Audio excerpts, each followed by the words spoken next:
Some of the simplest things around the home can be the most aggravating, and this is one that gets me every morning when I'm having to pull the coffee pot out in order to pour the water in. I mean, it really is fairly hard to pull it out, and then once you fill it up with water, it's even harder to put it back in. Solve this problem for me, Joe. Well, if that's the only problem you have, Dan, you're in really good shape. but I've got a really easy solution, and I'll show you what part of the problem is that these appliances have little rubber feet on them. And even on a slick countertop like this granite, it just doesn't slide very well. So the solution is to go to the hardware store and pick up some of these felt pads that are typically used on the bottom of furniture legs.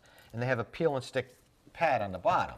So you just stick them right on top of the rubber feet.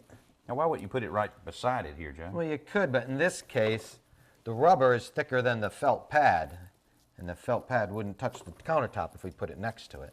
So let's just stick one. And this adhesive is pretty strong. You'll be surprised. That'll last a couple of years. And we'll even put the craft back. And look at that. Glides right out. All right, that works pretty good, boy. How about a cup of coffee?